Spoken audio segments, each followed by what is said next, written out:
It's time for my podcast. I'm gonna do it tonight. Gonna make a podcast. Hey, welcome back. I'm now going to let Isabel Pesci in the house. Fun zone, fun zone, fun zone, fun zone, fun zone, fun zone, fun zone. Hey, what's up? It's Isabel Pesci. Can you hear me? I can't hear you. Oh, I couldn't hear you before, but now I can hear you. Isabel. Hey, we're recording, by the way. We're live. We've already Hello, started. everyone. Whoa, this is fun. Can you hear me? Is this good? No. No? Actually, no, it's good. It is good. Okay. I I meant to say love that yes. shirt. Whoa, no way. Really? Thank you so I much. do. I Cool. Do do. you want to hear a story about it? Yeah, I do. Let me hear it. It used to belong to a man named Charlie Peacock. And it was, Okay. you know who that is? I don't know if I do. Why does the name sound familiar? He was a Christian music producer for a long time. But then he Okay. was like, I'm going indie. And he made the Civil Wars album. Oh, okay. Yeah. And then he was like, I'm going academic. And then he was a professor. Then he gave me this shirt. Oh my gosh, that was so kind of him. I know. And now it's yours, and you live to tell the story. It's all mine. Yeah, but it's missing a button Oh, somewhere that's okay. lower down. But I thought I could wear it at least for the podcast. Yeah, you should put like a cool button on it that doesn't match the rest. Oh, I don't know how to do that. I I can don't help know you. how to put buttons on shirts. I know it's probably not that hard, but I just It isn't. am intimidated by the idea of altering clothes. Oh my gosh, another candle. What is it this time? Is it the It's same one? the same candle. I literally got it at Walmart. I don't have a candle in this room. This I'm candle not where I stinks. saw you last. I know you're at your This family's is my house. this is my childhood bedroom. As you can see, my teddy bears and my old Wow, sneakers no there. way. I Wait, what am. city are you from? I'm from right outside of Milwaukee, Wisconsin. That's right. So That's it right. snowed today. Um, yeah. So Are I'm you I'm feeling serious? I'm sitting next to the Twilight books. Like this is my childhood to a T. You're really getting it all. Oh my goodness, the Converse, the Yeah. A Twilight baby picture of shoes. me. Yo, The a people can't see rattling this, but baby that's me as pic. a baby. Is that your baptism? Yeah, anyway. Are you Catholic? Yes, it is. I am. Cool. Yeah, there I am. I didn't get Here. baptized till I was older, so I know Okay. Catholics get baptized when they're babies, right? Right out of the womb. Maybe some other denominations do too. Hmm. Um, How are you today? I'm good. I am my three, Enneagram goal oriented. So today I have painted a picture, I've taken a Good. picture, Good. and I made a TikTok, and now I'm doing a podcast. So You checked all your things off the list. writing music, the behemoth, or what would be the word? The scariest of them all, the final boss. Write a Yeah. song. We'll save that for the late hours of the night, right? We'll save that for the late hours when then we go, oh, it's too late to work on a song, and then we go to sleep. Darn, I have to go to bed. Yeah, you know how it is. Do you write songs? I wish. No. That's I do cool. have this bad habit of, not bad habit, great for everyone else involved, but I'll say random lines, and people have written songs for them. So I like to take co-write credit, even though I shouldn't get it. Wait, what? That's crazy. Wait, Yeah, you write? Wait, what? I don't write. I will say things out loud, and people are like, "That's good. That should be a song," and then they Oh, write a song okay. around it. Are you a writer? A bit. I was a journalism major in college, so I did a lot of writing then, and I like dabble in the notes app of my phone, but I don't Oh, really me too. do much with it. Yeah, that's I cool. have like an Instagram account that I like throw out into the void that like only people from high school follow. That I will Oh, occasionally. I mean, other people from that's me exaggerating. People from college also follow it, but I will occasionally throw things on there. But I don't know. I don't know if I would consider myself a writer. People would probably yeah. say differently, but Well, this is actually exactly why I wanted to have you on the podcast because I wanted to talk to you about creation. That is the central fun. thing that I wanted to talk to you about today. I know I didn't give you any prep for it, but it's what I've been thinking about, and I wanted to have you on my podcast. I met you a few days ago because you had me on your podcast. We Mm-hmm. talked about me. We talked about my music a lot. But I want to talk to you about podcasts since we both have podcasts. I Oh want my to gosh, talk, fun. Okay. because I've been thinking a lot about it, and I was just wondering if I could talk to you about it. So your podcast, Collective Sound, Mm-hmm. is pretty new, right? Well, actually, Yeah, no. well, kind of. I started it in like June or July. Yeah. How many episodes do you have? 12, maybe. I Cool. think ours is the 12th, and it comes out tomorrow. I'm so excited. But it's pretty new. It's been an idea I've had for a really long time in like different form. Like collective sound as a being has like existed in my head for a long time. But then over the summer, I was like, this is done. Like, I need to get this out of my head. This Right. has been alive for too long, but hasn't gone anywhere. So I need to do something with it. So then I Yeah, started totally. the podcast. Cool. Mhm. Why did you want to start a podcast? Good question. So how it started is when I moved to Nashville to go to Belmont, and then after a year of living in Nashville, I moved into this house that was like down the street from Belmont, with a bunch of girls and there for years, and we called it the Rich, and it was like when I think of college, I think of that house, and it was great, and I loved it so much. And so behind our house, we had like a detached garage. And so we moved in the house, it like didn't lock and it wasn't very safe. So we couldn't really put anything in it. We couldn't use it for storage. We lived on 15th, so we didn't need it for parking because we had plenty of street parking. So like a couple months after moving there, my roommate was like, Isabel, you should like do something in that space, like creatively. And at the time I was really into making videos. So I had this whole idea to turn it into this like performance space that I'd shoot like acoustic videos out of different artists and then do interviews out of, because I also came into Belmont wanting to be the next Ryan Seacrest. Wait, you wanted to be the next Ryan Seacrest? Mm-hmm. But you don't anymore? Well, You said wanted. I don't know. That's like in high school, everyone knows me as like the girl who wanted to be the next Ryan Seacrest. Yeah. Cool. It's Wait, like what? slowly... Wait. Wait. What does that mean? I don't really know. He's like a No, he actually like show host or something. No, he's not great. So American Idol, is that him? yes. So he's like if ageless. I was explaining it now, I would say more of like a Zane Lowe type character. From One Direction? No, I hate Zayn Malik with all my being. Yo, what? I hate him.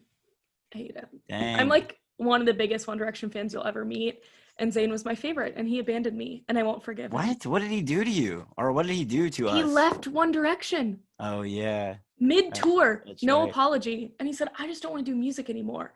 And then he came back and did solo stuff. Yeah, it's pretty whack. Zane Lowe does some like BBC radio, music radio. So he is more of like an interviewer, I would say. But he like is really well researched. That's why I love him, and asks these like really intense, like thought-provoking questions to people. And all of his interviews are just like really deep, and like I always learn a lot from them. But people don't know who Zane Lowe was, so I would use Ryan Seacrest as my example in high school because he's like a household name. What does he do? Ryan Seacrest? I mean, yeah, he was the host of American Idol. He like does he basically interviews people, but he's more of like, I would say he is more like a celeb himself now at this point. Yeah. Really good looking too. He's a handsome guy, I'd say. Maybe a little old for me. Oh. But maybe I'll reach out. How old is he? I don't know. Man, that kind of hurts. One day people say I'm old. You ever think about that? He looks great. I don't know what you're talking about. First, how old do you think he is? Give me a guess. I just looked it up. But I'll give you a 45. guess. Yeah, that makes sense. No, he's very handsome. Wow. I'm not saying tan he is in that Wikipedia. His V-neck shirt, I love it. Yeah, that was 2013 in his defense. Okay. I wonder, does he have like gray hair now? That'd be kind of sexy. I don't think so. I don't know. I don't think so. Does he? I don't know. You're the stan. Anyway, so you want to be a person who... Well, so this is where this kind of comes from, is we're kind of moving backwards. I feel like I should start at the beginning. So very nice. I like grew up, like if you think of like the stereotypical fangirl, that was me. Like I was at the shows, camping out outside of venues, like waiting after shows to meet celebrities, like going to hotels, like really embarrassing now. But that was my life growing up. And it's honestly like how I learned about the music industry. I learned a lot from being like a fangirl and just like being kind of creepy. Like now it's creepy and I don't advise it, but at the time I was young and didn't understand. So that's how I kind of got really into music, and I'm just like really passionate about music, but I am not musically talented at all, like whatsoever. And that's just like not where I thrive. But I am a very curious person and I ask a lot of questions. And so that's where this like Ryan Seacrest thing kind of started, because I'm really interested in like artists and why they do what they do and what drives their creativity and, you know, the like actual meanings behind albums and why are the songs in that order and why'd you pick that for the cut, you know, like that kind of stuff. Cool. So that's kind of what I went into college wanting to do. And then I like kind of changed along the way and then kind of, you know, explored a couple different things. And so I ended up getting a job after school, and it's really great. I work in digital marketing, and I love it, but I wasn't really using that part of my brain, that creative part of my brain, as much as I wanted to, just like, and also me doing something that's just for me, if that makes sense. Or not just for me, but something that I'm the boss of, and I get to make all the calls. I was working for a lot of different people, which I love doing, and I love helping on different projects. So then this, you know, COVID happened and we were in quarantine, and I felt this pressure to like do something because I was bored. And my roommates were like, well, why don't you just do the garage project that you always wanted to do? And I was like, you're right. But then we decided to move out of the house. And I was like, well, I don't want to start it in the house and then have to move. And they're like, well, why don't you start a podcast? I said, that's beautiful. And here we are. Wow. So podcast format just seemed to work well for your like the fact that you were moving, and it's just something you can kind of do in any location. It's very flexible. And it seemed like that was somewhere I could start, and then I could always explore the other areas of what I originally wanted to do, like as I grew it, if that makes sense. Because the whole idea around Collective Sound is like, I didn't really want something that was about me, just because I don't really care that much about like telling people about my life. You know, I have so many friends that have podcasts that are like that just like tell their life, and I love it. And it's so great to listen to because I feel like I'm just hanging out with them. But that's just like not something I really wanted to do for my life. And so I was like, what format could I do? Yeah. And so the interviewing style seemed to work. And then I was like, I can explore, you know, the video stuff and kind of different facets of it also when the world opens up, because I started this like in deep quarantine when all of us like could not leave our houses. Right. Interesting. So you plan on growing your idea and your podcast into something beyond just an audio podcast? I think so. I've been exploring it as of recently. So we'll see. I really like it, and I really like what I've done with it so far, and I've gotten to like meet, I mean, we literally met because of it. You know, I've gotten to meet and talk to so many, look, and now we're friends. And so I've gotten to do, or like catch up with people that I don't get to hang out with that much. You know, like Gatlin, we've known each other for years, and like we recorded and then we're able to like hang out for a super long time, which was great. That is cool. But I would love to, I'd love to explore like a video aspect of it or something like that as well. Right. Because it's just not, I don't want it to be about me. I want it to be like that's why it's called Collective Sound. I want it to be like a collective group effort type thing. Yeah. Do you feel, that's cool. I think that's cool. Do you feel, well, I don't know. I guess I have a couple questions. One, do you feel a sense of, I get lost in the sauce when making this podcast, where sometimes I feel like, I know this is my question, but it is also true right now, which is that, I don't know, what do you think is going to come from the podcast? Like what inspires you to make it? Do you think, is it something that you want to grow your career with, or is it something that you feel like is more of just like an artistic thing that brings you joy? You know what I mean? I think To the second question, maybe both. I'd love to build it into something that could be a career, but it's not something that I'm like, this has to work out for me, you know? Yeah. But I think also a big reason I started it is a couple of reasons that kind of bleed into one another. So I went to Belmont, I studied journalism and music business, like super excited about it, learned a lot. It was incredible, loved it. So I graduated and started working in digital marketing in the music industry, which has also been really great, learned a lot, incredible experience. Cool. But I've kind of firsthand gotten to experience, and just like in my time at Belmont as well, working in different projects, I got to experience kind of the firsthand of like, and this is such a thing I would hear in class and hear on the internet and everything, and it's something I like really experienced because I'm a privileged white woman. But this like attitude of women in the music industry, and it was always just this thing that people talked about, and I was like, oh yeah, like that makes sense, that's prevalent. But then I like started working in the industry and I was like, oh wow, like there are situations that like me as a 22-year-old woman is in the same place as a 22-year-old man, and he is like respected more than I am just because I'm a girl, if that makes sense. And especially with like my like fangirl background, so many people, and this is a big conversation with the Grammy nominations came out today, there's a big conversation of people with large female followings often get like, I don't want to say snubbed, that word is just in my brain because of the Grammys, but often get, I think, not taken as seriously because it's like, oh, it's a bunch of teenage girls. Like I love Harry Styles with all my being and One Direction. And so a lot of people didn't take One Direction or Harry Styles at the beginning as seriously because it's like, oh, it's just a bunch of teenage girls that are obsessed with you because you're hot. And like, that's not the truth. And I like saw firsthand how like powerful like young women are and like how passionate they are about things. And it's because they like really care about things and like really love the music and the art.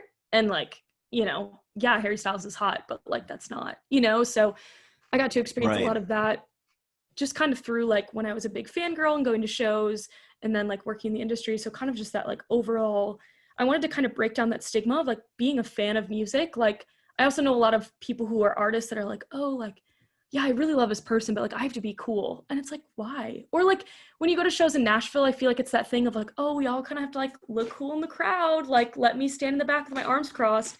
And it's like, I know we all just like want to go crazy and dance. So that was like a very long-winded answer to, it's kind of just like allowing this space for people to like be fans and be like, no, like I love music and I love this person that does this thing. And I love that, you know, I would be front row and go crazy for this person. And I'm like, that's great. And I also make my own music, if that makes sense. Yeah, no, that does make sense. It makes a lot of sense. I think the fan culture you're talking about is like some of the most important like part of the whole thing. I mean, I've always thought that is a really cool culture. I have a lot of friends who are my age or a little bit younger than me, you know, let's say like 18 to 23, 24, who are all like super into Coin and they like go to every Coin concert. Yeah. They like travel with the band, like, and to them it's like they call it, they're like, yeah, we're on tour. Like, you know, Yes. we are on tour with the band. We are the fans. Like Yes.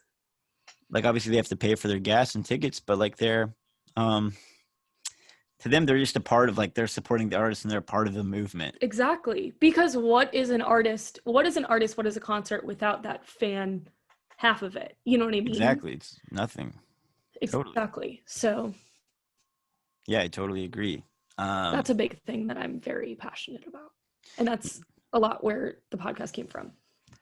Yeah, that's interesting. So what One Direction, wait, I'm kind of curious, what other bands did you like, or like artists were you There into? were so many. I mean, One Direction was everything to me. Like embarrassingly everything to me. My senior year quote is One Direction ruined my life. Dash Isabel Pacey. Like straight up.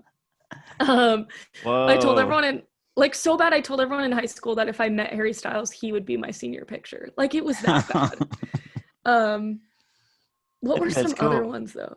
I mean, of course, I'm a big Taylor Swift girl. Oh. I had like a lot of phases of smaller bands, like very poppy bands. really funny, Ryan Beatty, I was a huge fangirl of back in the day, and he was like this like very pop like type of artist, and now he makes this like sick, he like totally left that part and then now makes this like really sick music, and I'm like super Whoa, here for cool. it. So you're still a Yeah, fan. I'm still a fan. That's cool. I don't know other ones. I had a That's big okay. 21 Pilots phase.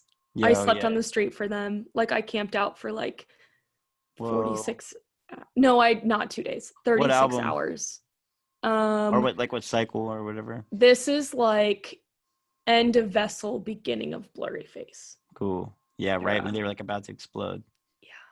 Whoa. So I had a 21 big Pilots face are for cool. them. They're cool. They're cool, and their fan base is like insane in the best of, like insane as in they're so powerful. Like Yeah, right. They're the kind of artistry and career that people like myself who are in it for the long run kind of look at. And because I remember my sister going to see 21 Pilots back when they were playing 500 capacity, yeah. like, but everyone has those. Like, it's not like for me, like for my sister, it feels special. But then everywhere you go, somebody's like, "Oh, I've been to the 21 Pilots since I saw them play at this place where there's only 100 people." And it's Yeah. like a band for me that's that way is the Avid Brothers. I'm really into them. Oof. And just Yes, about, so and like good. everyone is like, "Oh, like that is my band, or that was my band," before they blew up. And Mm-hmm. like, because the Avid Brothers have been putting out albums since 2000. They've Yeah. literally been putting out music for 20 years. It's Mm-hmm. just crazy. Like, these bands are in the long run like that. Anyway, they have like 21 Pilots. Their fan culture is just incredible because people have Yeah. like been with them for so long and just go crazy. And I it's know. also just so eccentric and that it kind of Mm-hmm. has that cult following to it.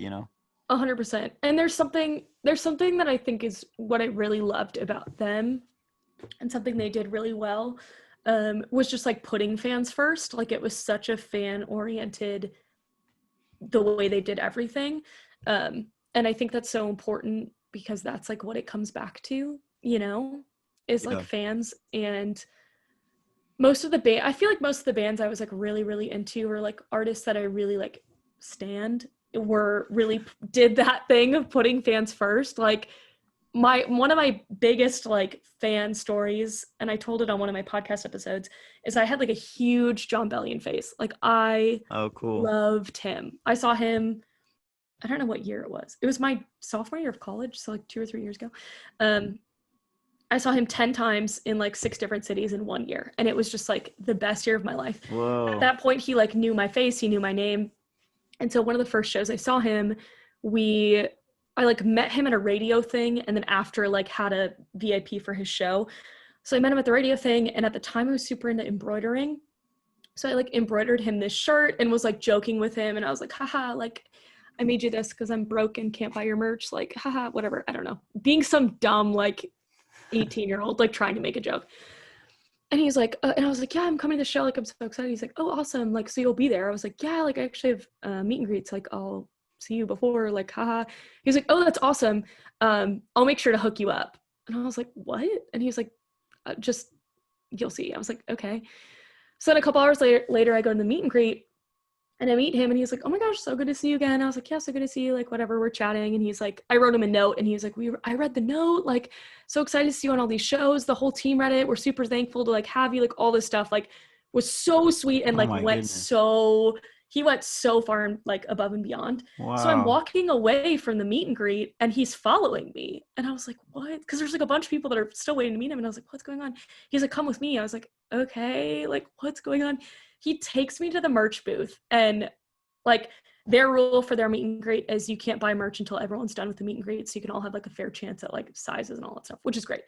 So he takes me to the merch table, and all of his crew are kind of standing around it, and he literally looks at them and looks at me, and he goes, she can have anything on me. And I was like, what? And he was like, any merch you want, like it's yours, like it's my gift to you. And I was like, and so I got like any merch I wanted for free, which was so sweet, and like something he so Oh did my not have to gosh. do. You know what I mean? Like that's Oh. so, he could have just been like, awesome, thanks, like great to meet you, like sure, and leave. And so that happens. Just wait, it gets better. That happens, and I go to like the barricade where everyone is, and I went with a group of friends. they're all like, what just happened? And I told them, they're like, that's crazy. And my friend Joe, he like tells me, he's like, yeah, I told him like how cool his shoes was. And he told me to come back and find him after the meet and greet. And he's like, I'm not going to go. I think he's joking with me. And I said, we're going to go. Like, he told you to come. So after the meet and greet, we like go kind of by the door that goes to backstage. And we go over there and kind of near, but not super close.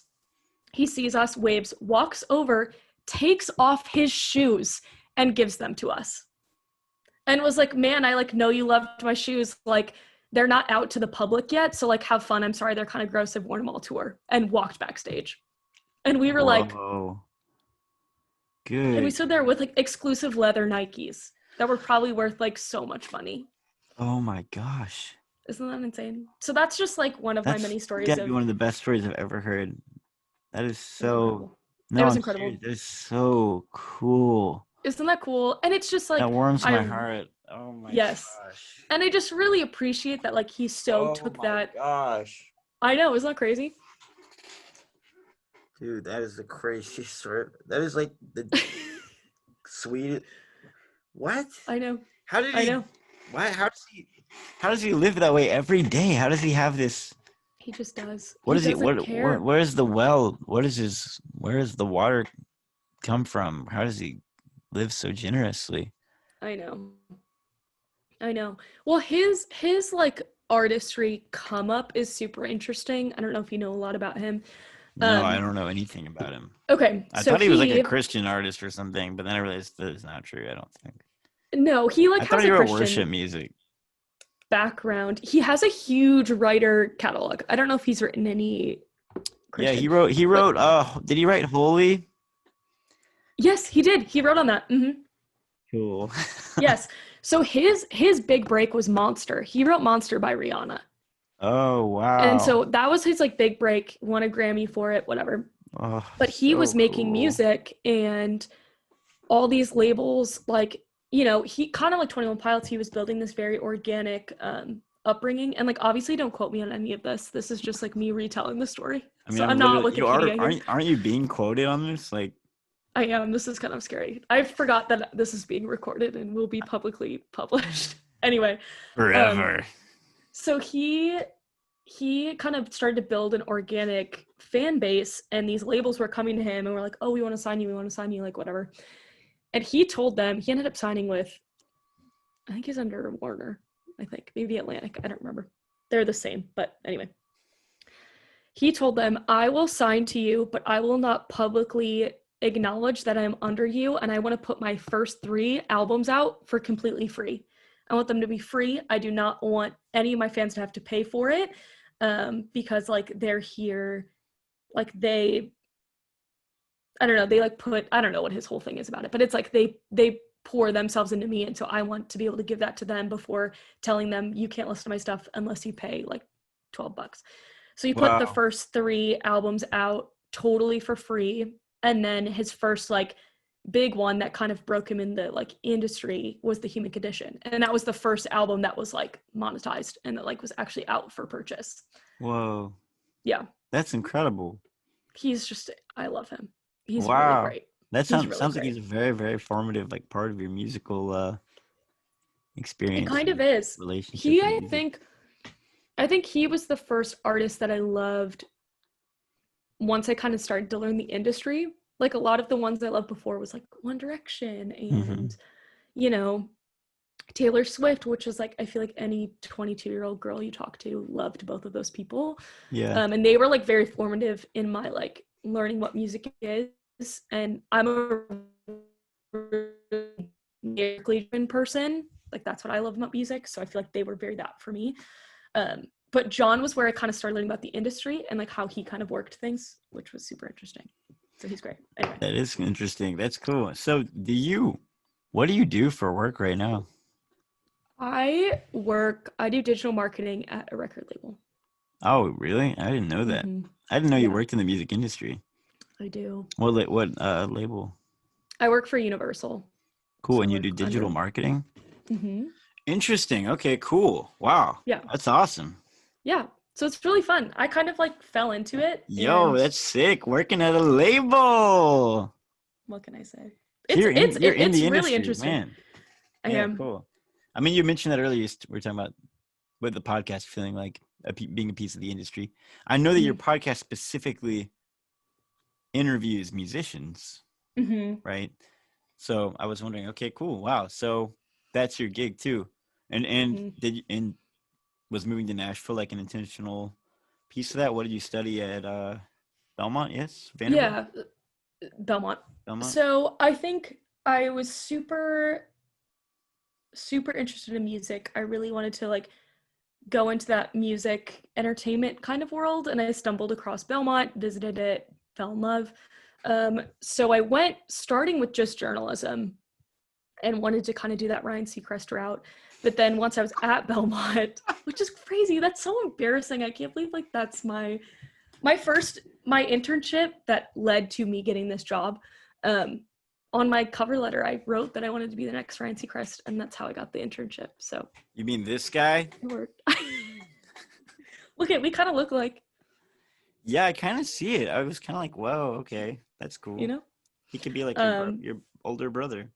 Exactly. You know, he's a television show host, television and radio personality. Yeah. But you're saying you don't care about being a personality. No, that's why I kind of like. You have a personality, and you're a host. You're a good host. That's so sweet of you. Whatever. Yeah, but the thing that is not my favorite about Ryan Seacrest, and this also just has to do with the platform that he's on. I don't think this has to do with him as a person, but he is. No, don't do that. He is very like, because he does a lot of red carpets, so it's very like, oh, what are you wearing? Who are you dating? And I don't care about that, you know? Yeah. So that's why I lean more Zane Lowe. Cool. King Zane Lowe. Yeah. Okay. Because like I don't care what designer brand you're wearing or who your latest boyfriend is. Sorry that you mentioned it. I mean, you're the one who brought up what I was wearing. I wasn't. Whoa, now I feel awkward about it, but just didn't know. I didn't mention that this shirt was made in Italy, but I guess I won't mention it now because that makes that now. So yeah, just edit that first part out. I'm not dating anyone either, by the way, in case anybody was wondering. Okay, awesome. Noted. Yeah, so if you know anyone, Hey, I have quite the roster of incredible ladies that I'll just throw your way, or men, whatever you're into. I am into women. Okay. So but do with that information what you will. I'm gonna light this on fire. Okay. I wish I had a candle in here. I feel like I'm ruining the vibe. Bad vibe alert. Just kidding. I think you have a great vibe. We're both in our childhood bedrooms. I know. We're so Gen Z. Do you have any like fun childhood things to show from your bedroom? Good gosh. Can you show and tell? What's looking around your room? What's the craziest thing right now? It's literally all just Tennessee Vols. Oh. Do you know what I'm talking about? Like Go Big Orange. Yeah. Are you still a big fan? Look at this cup I'm drinking out of. Oh my gosh. Okay. I'm drinking water. Mine says. I'm a huge fan. Sip, sip, hooray. For the people listening, I have a glass of wine because I'm with my parents right now, and it says sip, sip, hooray. This is my designated You have wine because you're with your parents? No, I'm just in Wisconsin is the real. But wait, you're saying you're drinking wine because you're with your family? Well, no, because I love my family, but I'm very Italian and very Irish, so it's just like, have a nice little glass of wine with dinner. All right, my family does not drink wine with dinner. Or ever. None of us drink at all, ever. Okay. No one in my family has ever had a drink. Really? Yeah, my parents never drank, ever. So that's part of why. Have you ever drank? No. Well, I'll try a sip of this and that, but like I don't. Yeah. Part of the reason why, there's a big fundamental reason why I never got into drinking, and now that's great. I'm old enough and I could. And I am more easygoing about it. I don't really. Yeah. Have a, you know how I feel. I'm just. I think that's great. But I don't know. Just have no reason to get into it now. I'm too late. Why start now? I know, and nobody's ever like given me a good reason why. Plus it's just fun to be that one friend. I feel like it's good if one out of every like 10 people can like always be the designated driver. That's so kind of you. Yeah, I guess. Maybe. Yeah. No, I'm not like I want this to be on the record that I'm not like getting drunk right now. You are acting pretty wild. I'm acting pretty crazy, pretty out of the Dude, normal. my last podcast, they were drinking coffee the whole time. Then they go, should we tell him? And then they held up an empty wine bottle, and they're like, we've drank the whole bottle. No, that's not me. No. Well, okay, so my mom is 100% Irish. My dad is 50% Italian, 50% German. So my dad growing up in this like, I mean, he was half German, but they were like a very Italian family. So he would like have a glass of wine with dinner at like 6 years old. So that's just like kind of the culture that he grew up in. That's crazy. And then I also live in Wisconsin, where like my 8th grade graduation party that my school put on was at a bar. So it's just like kind of how we roll. So I want everyone to know I'm not getting drunk, intoxicated right now. I'm just enjoying a nice glass of red wine. We respect that. Thank you. But for the record, you can do whatever you want. Thank you. Okay, so back to our central topic. Do you Right. feel like, and this is interesting now because you work for a label, even though you don't work at, you're not like doing management or whatever, but I would be interested in hearing your thoughts. I just think about this every day is like, it's my dream to be, I want to be John Bellion. I want to be someone who has enough, momentum and ability and resource to like put on, big time shows and play for big audiences and impact culture in a deep way like that. And I don't know if it's just because of COVID, I do a lot of touring. For reference for anyone listening who isn't familiar, I play, Go see Freeze on tour. Yeah, come see me sometime if there's ever a tour again. I play, like 130 to 150 shows a year.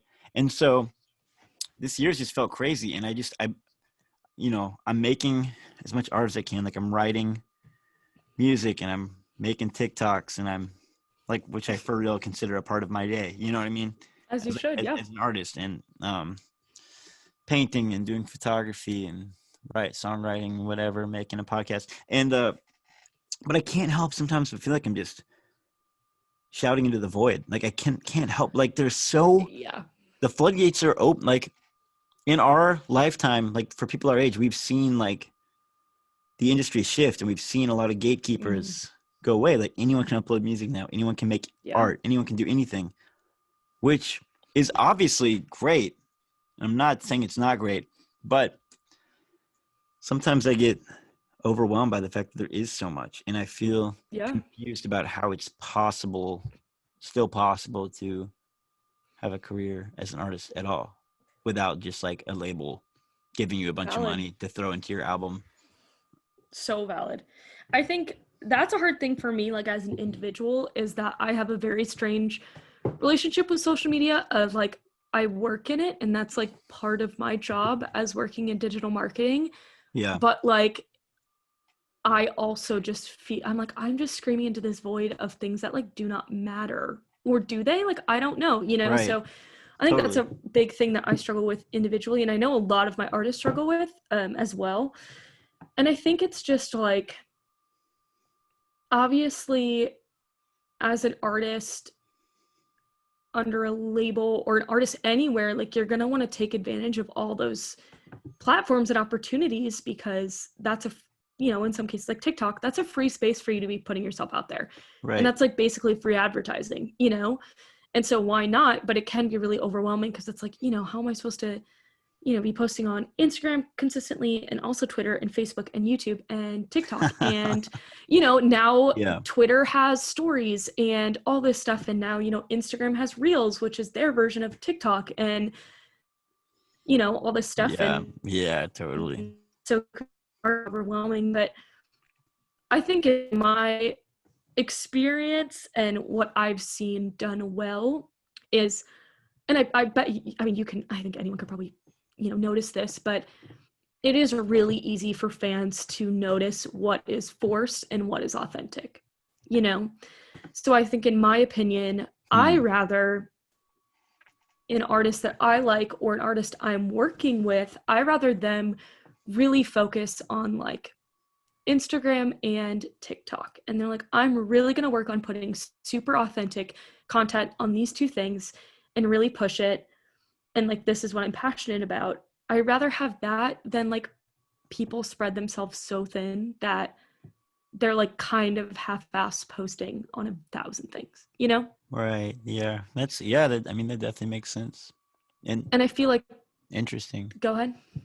Do you like it, encourage your artists to, if they're posting a picture, do you want them to post it across different platforms? I think that's the easiest way to cover your bases is, yeah, most of my artists I have, like, if they, it kind of depends on who my demographic is of who I'm working with, but like, say it would be you or someone around our age demographic, I'd be like really focus on Instagram and then just auto post everything from Instagram to Facebook and Twitter, you know, Right. Yeah. because and it kind of depends what genre you're in as well.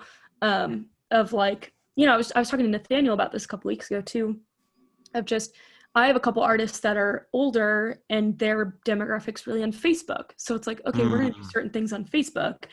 But for someone like interesting. Arlie, it's like, let's try to figure out what we can do on Twitter because like their demographic, I feel like is more prevalent on Twitter than it would be Facebook, you know? So it's kind of like Interesting. there's not a cookie cutter way to do it for everyone, you know? Yeah. Yeah, that makes sense. Interesting. Do you think that Yeah. artists, music artists, I mean, what they're creating, Mm-hmm. mar- it, we are marketed as musicians, meaning the thing that we are identified as is a creator of music art. Mm-hmm. But that's not even really what we do.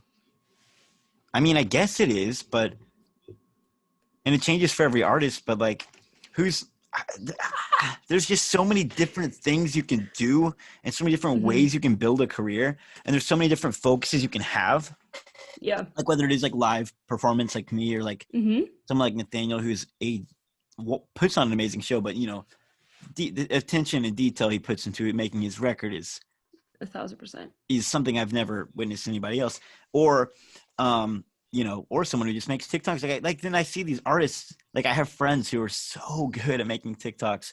I'm Mm-hmm. just like, good gosh, like, are they speaking the modern language? Am I already like so washed up that I don't even know how to make TikToks like these people? You know what I mean? It's like Yeah.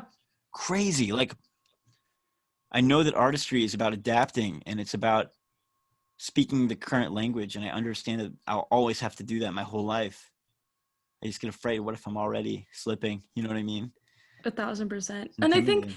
I think this is also just like a larger conversation of the like modern world we're living in that like I do not believe that human brains were made to like digest the amount of information we do or be exposed to the amount of things we are because of social media. And in a Mm, way that's incredible. Like, you know, an artist like you who lives in Nashville, you could reach people across the world because of social yeah, media, which is great, but it's just like we are so thrown so much information and so much, you know, social media and phones are literally created to be addictive. And so I think it's hard for an artist, of a musical artist, a normal artist, even just a human being, to like be like, what's my purpose in this gigantic space of like all this totally. stuff, you know? So I feel like that's a very human reaction to the rate that technology is increasing and Yeah, advancing. And it's just like, what do we do with it, you know? yeah, right. Yeah, and after I've been on Raya Yeah, for like a little bit. me too. Hopefully Really? we find each other. Wow, I hope we do too. That'd be funny. Goodness. Well, never mind. I won't talk about that here. But I know what you were gonna say, and yes, and yes. I know he's gonna listen to, so he'll know. Anyway, um, yeah. So being on there is like has amplified the already every frustration I ever had about the intersection of music business and um influencers and Yep. model, and it is Hmm. honestly very unattractive to me, which I never thought I Yeah. would feel, because like when I first got on, I was like, oh cool, like you can like meet models on this like app or Yeah. whatever. Like, cool, like, sweet, that's great. And I really don't think it's great. Like, I'm like, whoa, y'all are the ones at the top of it. Like, what is I this know. scheme that I'm playing? And why are the people up top all just so beautiful, but then they just lay around on like yachts and like in weird like nets and stuff, just like they're just like, oh, I'm lounging all the time. How are they all like in such good shape? Did all like what are they doing? Is that the answer? Do I just need to get in really good shape and then like get I know. brands to like pay me money and fly me to cool places? Like, I don't understand influencer culture. And I don't understand the It's implications scary. it has versus me as an artist or creator, because they seem to carry so much more clout. And I don't, Yeah. but they're not impacting culture in any way or doing anything Yeah. significant, right? Hmm. Like they will, like, no offense to these people, and we all sort of are influencers. Like, I get that it's everyone. I'm not calling out Yeah. anyone specifically, but these people with like 100K to 1 million followers who are just like look so the same as each other. I don't understand what their place is in culture and why they're so impactful and why they're so popular and Yeah. what it means to be. I don't know what I'm supposed to, when I look at that, I don't know what I'm supposed to conclude. I don't understand what, 1,000%. am I supposed to And be an influencer? me like once a day. I'm like, should I just be an influencer who gets paid to just post on Instagram? Be dope, I think, or not. I I don't know. know. It's terrifying. It's scary. It's Oh scary, my and it's like gosh.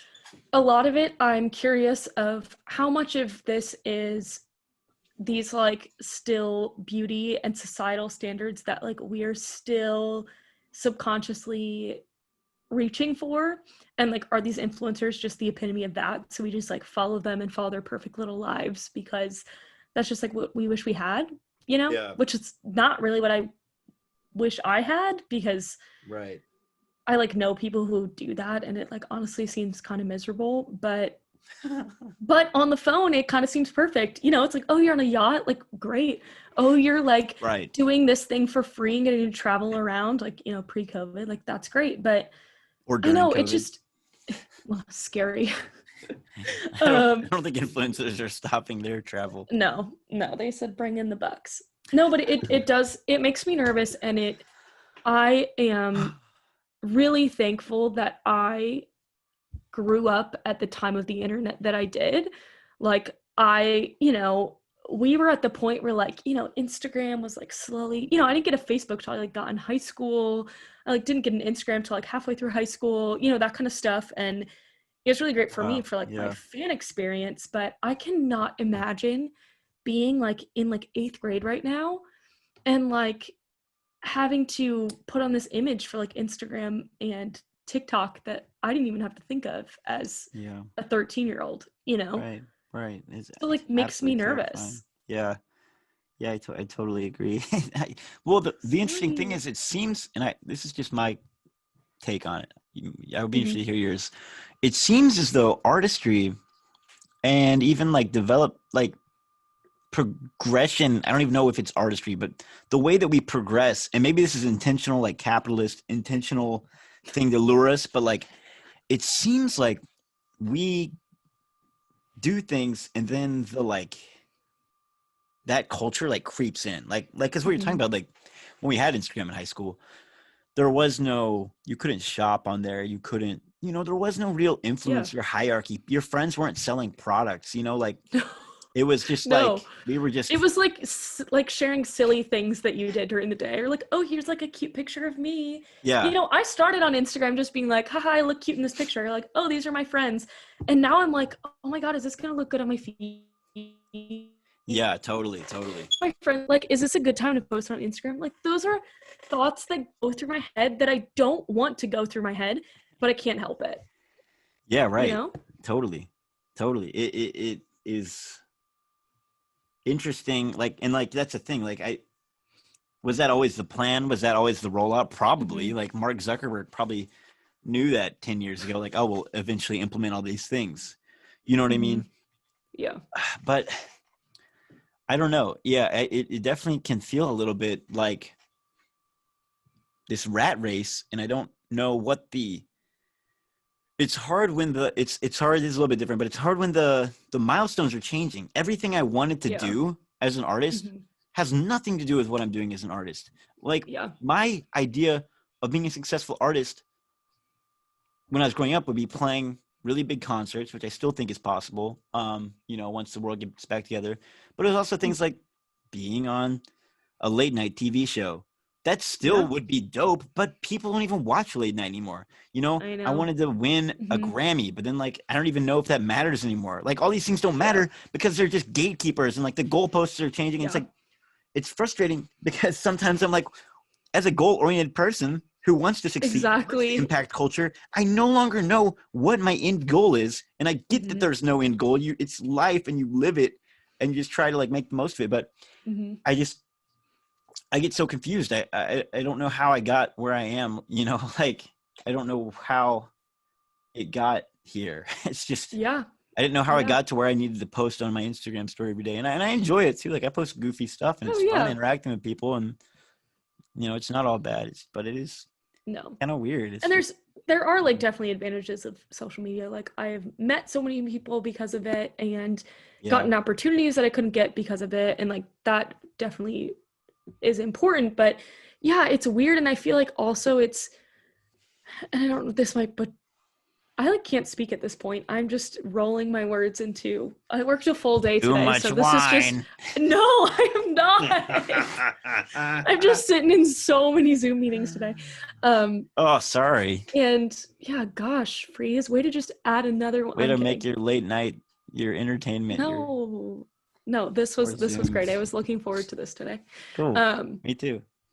but I think that also an interesting thing that I feel like has really become, and this might just be a me thing, but it's like also that feeling of like you need to be successful like so young and like, oh, you're like 20 years old and there's like, I have this weird moment and this is ridiculous. But like I watch Billie Eilish, who I like love and think she's incredible and deserves every recognition she deserves. But I look at her and she's winning like 6 Grammys and she's like, what, 18? She won like Yeah. 6 when she was 19. And I'm like, where am I? Yeah. So like Right. that is also so introduced Holy in this moly. like age of social media, which we might not want to spiral about this, but you know what I mean? It's just a lot of, I think the root of the problem is social media like welcomes a big place for comparison, which is never Yeah. good and really unhealthy in every sense of the word. Right. So just Yeah, that's interesting. scary. I just got done reading Edward Snowden's memoir. You know who that is? I don't. Edward Snowden was a person who worked for the government and basically sounded the alarm saying that the government was spying on all of us, and he now lives in Okay, Russia yes. because they're like Mhm. trying to like put him in jail forever, and he's like, I didn't do anything wrong. Anyway, in his book he talks about his whole life, and he talks about the internet, and he's probably 10 years older than us or more, and he talks about how when the internet first began, I'm going to butcher this, but that it was like e-commerce. The idea was like, oh, now we can Mhm. sell things online. And he said that what happened over time was that people realized it was there's more money not in selling products, but in selling people. Like you get people to do the So work for you. scary. Yeah, right. So like So scary.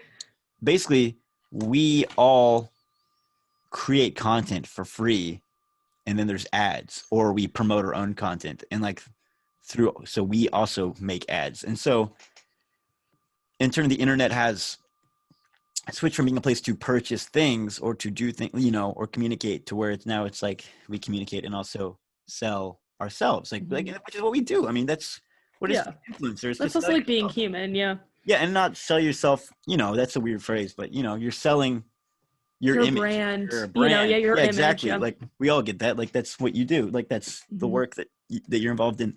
And it's just I just think that's really interesting. And I think all of these apps, like especially when you really get into it, like doing what you do and what I do, they all really really push analytics. Like, oh, congrats, you're a Yeah. business now, and now you can Mhm. see how many times, what percentage of people looked at this per hour. And also, here's another update on what percentage of the way people watched your YouTube video and how many of them were subscribed to this and what country. Yeah. And it's just like, good gosh, wait, I don't actually, I don't know. Maybe someone needs that. Maybe it's generous of them to give it to me. But sometimes I just feel like the analytics are just too much. Like you can really wake up and just be like, how many streams does Wisteria have today?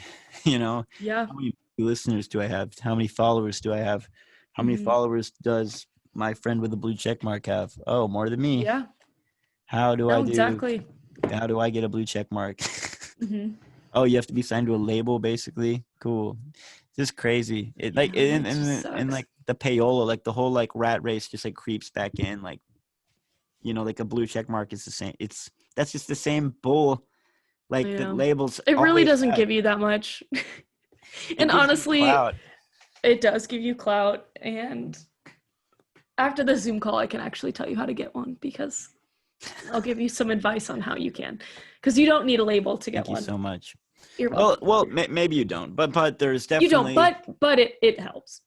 And I yeah, think, yeah, yeah, it's just, I know, it's just like, and it never ends. You know, it's like one thing after another, and yeah. each platform's going to add a new service, you know, like the shopping on Instagram or the stories on Twitter. And it's just like really hard to keep up for my like little puny little human brain, you know?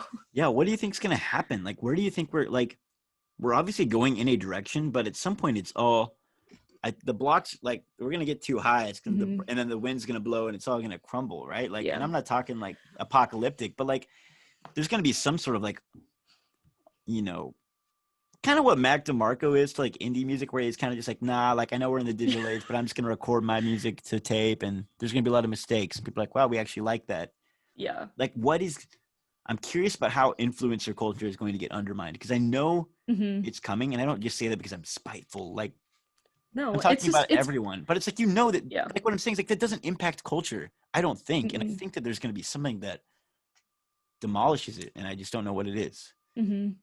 It'll be interesting too because each platform is now just copying each other. Right. You know, with stories, Instagram had it, then now Facebook has it, now Twitter has it. TikTok like rocked the entertainment world. Like that is something I don't think anyone realized was gonna blow up as much as it did, and like and have as much power as it did. But it does. So now, you know, Instagram now has its own version of it. Like I will not be surprised if Twitter releases. So it's going to be interesting of like, I feel like a couple years ago, each platform kind of had its thing. You know, Instagram was the very like aesthetic art, like pictures, that kind of thing. I feel like Twitter was like the funny, like one-liners, that kind of thing, you know? Yeah, totally. And so it's going to be interesting because I feel like all of those are meshing now on each platform. So I'm interested to see like, will that continue? Will people go back to just kind of having their purpose for their platform? Like, Yeah, you know, totally. how is that going to evolve and change?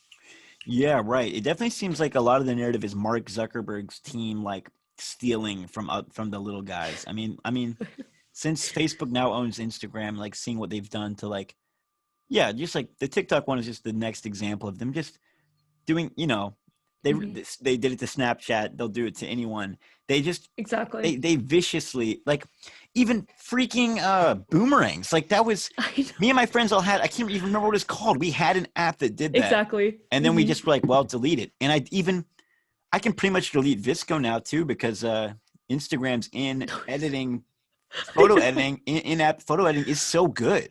Yeah, It's so legit that it's the same thing as Visco, which is exactly. crazy. So yeah, I mean, I don't know if they will just continue to be a global empire or what. And yeah, I guess I'm just curious how we culturally will continue to respond to social media because we all act like it's toxic, but we all still use it. I don't really see anyone making any, aside from like having friends who are like off of it in the same way that you have friends that are vegan. I don't see like a whole like cultural shift happening, you know. No. I don't know. Yeah. I don't know We're just so bought into it, you know? well, what's going to happen? What do you think is going to happen? Do you have any idea? I have literally no idea. Yeah. I'm nervous. That's all I can say. Is You're nervous you're going that. to get fired? They're going to say And it's social just media is over now. You're fired. no. No. No, I mean we talk about it at work too, just like how are we going to take advantage of these platforms? It's kind of like a day by day thing, because also with technology and also like how people react to things. Like, you know, what was the app before TikTok? Musical.ly, that's what it was first. Yeah, And people yeah. like did not catch on. Like people were like, okay, It was whatever. so whack. I thought it was so Yes. dumb. No, exactly. There's another one. Oh, what's it called? There's another platform that's literally the same as TikTok, and they kind of came up at the same time, and then Mm, TikTok kind of blew up. But it's stuff like that where like you never really know what's gonna like quote unquote pop off. yeah. And so you kind of just have to like run with what's going, which is kind of scary, but That's the scary thing about being an artist or an entertainer at all, is that I feel like, mm-hmm. you know, a lot of what you do is a response to the culture. Although you are Yeah. creating culture, you're also tending to the culture. You're like a gardener. Mm-hmm. And you can kind of like be intentional about what you plant and what you sow, but at the same time, like you're also just responding to like whatever grows and trying to like cultivate it and like keep it alive and shape it and change it. You know, not a perfect metaphor, but you know, it's like a, not everything's in your control, you know, because you can be an artist and make, well, I No. believe in these ideals, so I'm not going to have social media. But I mean, maybe that would work. Maybe you would have a cultural reckoning, and everyone would be like, "Whoa, that's sick! We're all going to join you in that." Like in the same way that people wore flannel and listened to Nirvana, but like, you know what I mean? Like maybe like cultural Mm-hmm. things do happen. Like they cut through the fog. Yeah. I just don't know what that could be. You I know, know unless we like either. join a cult or something. Join Should we join a Wisteria. cult? We should join Wisteria. We should follow Nathaniel to the ends of the We earth. should. Yeah, he needs to Um, bring that back. were you there? No, I wasn't. I wasn't Rats. friends with him yet. I know. Word. I know. That's cool. I missed that. I had a couple friends that were there, I think. Oh, like? Do you know Caitlin? You know Caitlin and Gabriella and all of them? No. And I, Taylor? no. Do you? Maybe. I don't remember if they went. I feel like you might know them. I don't think so. I've never heard of these people. Or Kylie? No. No, you don't know any of. I think this is a lie. This is 100% a lie. I think if you saw I their don't know. faces, I you don't would know. recognize I them. know multiple people with all of those names. I just don't Okay, know who well, you're we talking probably know about. the same people. Were you at Wisteria? I mean, yeah, right? I was. We performed. We performed the opening. We were one of the two bands that were not Arlie that performed. I'm so sad I like missed that era. And like, why are we just friends now? I feel like I missed so many iconic freeze moments. Oh, no, you didn't. You missed all of the DIY startup, but now the gold is coming. Soon I'll be John Bellion taking off my shoes, and I'll be in the front row, like, do you remember me? I'll be like, "Here's my You'll be shoes." like, and I'll put them right next to these right here. Oh, those are John Bellion shoes, everyone, right there. Those are his Converse right there. Look at how Wow. small they are. Yeah, well, he's got small feet. That's how he danced. Yeah. Wow. Oh, it's cute. Oh, sorry, people can't see this or can't hear this happening. It's okay. Um, I think everyone watches it on YouTube. I'm just kidding. Actually, I think everyone listens to it on Spotify, but they could watch okay. it on YouTube because Hi, it's more people. fun that way. It's so great to know you, the Yeah. listeners, For but real. also you, furries. We're at the hour mark, which is how long We we are. at least try to go. But How did that happen? I went crazy. I went off my rocker. I hope this has been fun for you. No, this has been. I You're feel like, like I work I in talked marketing. way I'm like, too much. what are we doing? You No, I work feel in like marketing. I feel like I talked so much. I just like heard myself in my head, and I was like, oh gosh. It was kind of best case scenario. I was like, oh shoot. I was like, I know Isabel runs a podcast, so I want to talk to her about like content creation. Then you're like, I'm a social media marketing for like a record label. Like, And you said perfect. that's way more rhetoric than I was expecting. I just wanted to talk about what it's like to create because I feel sometimes confused in the COVID. I feel I do confused in the too. COVID world. So, you know, every day I wake up and I create, and some days I just lie in bed and I go, I don't want I to get know. up because I know. there's no point in getting up. I know. Have you found like a hard, because I like also do my like own, I don't like to call, I have a weird complex in my head, so I don't like to call it art, but that kind of thing. Like I like to creatively do that stuff as well.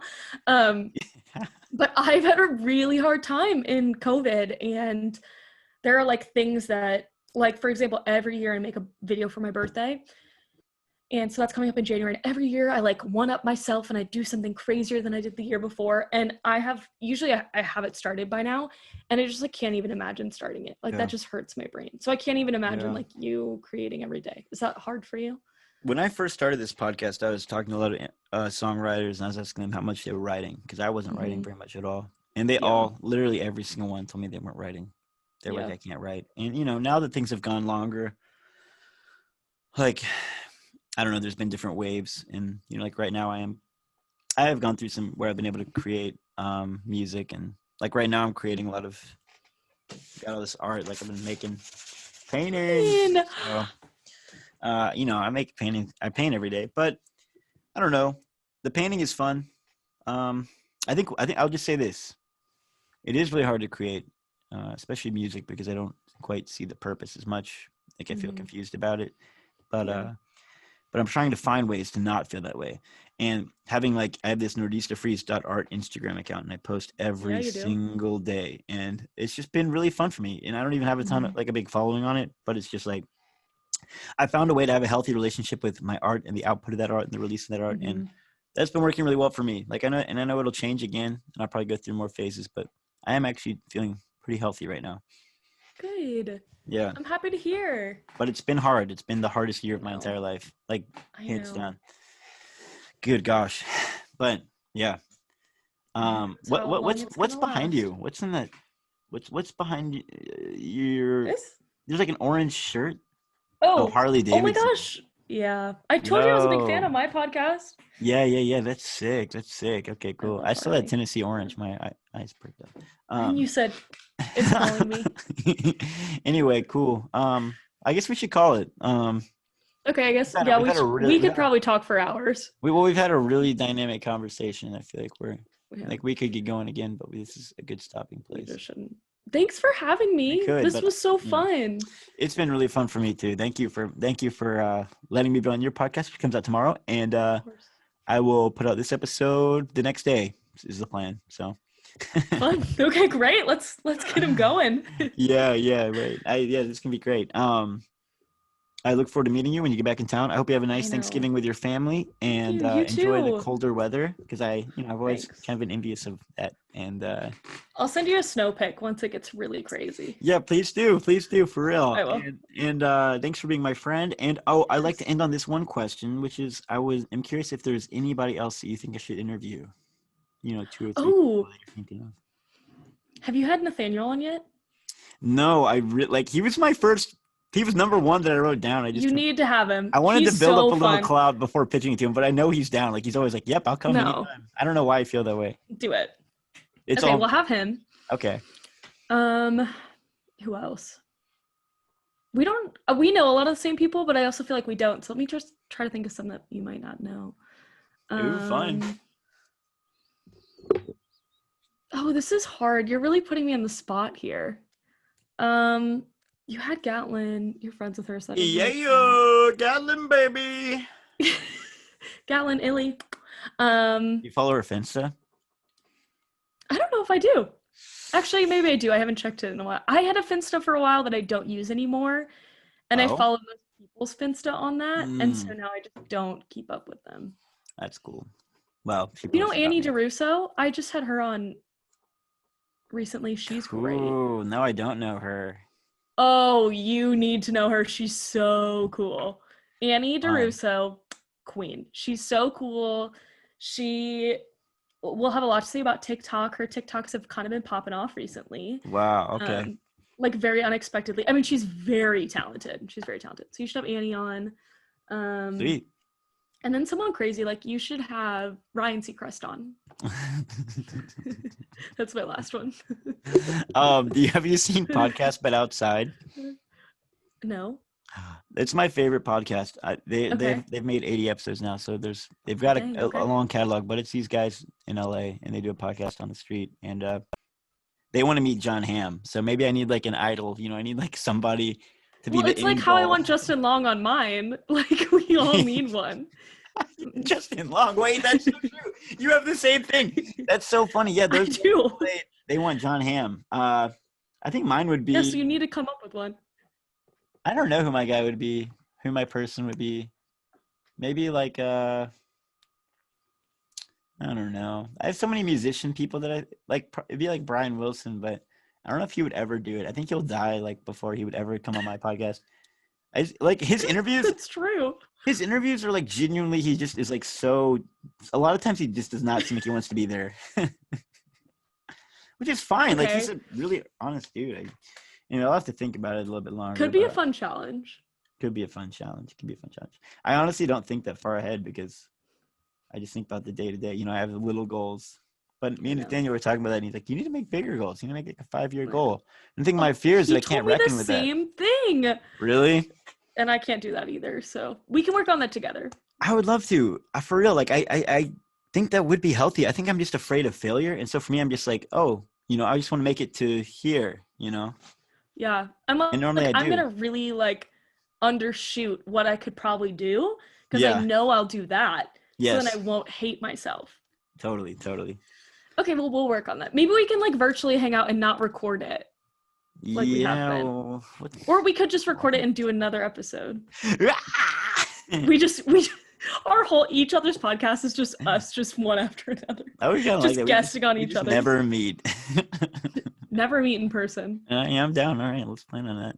Could be fun. Okay, great. Until next time, enjoy know, your thanks for family having me time. on. Thanks for letting me take away some of your evening time with your sweet family. Of course. Have a great Thanksgiving. You too. Until then, Bye. bye bye.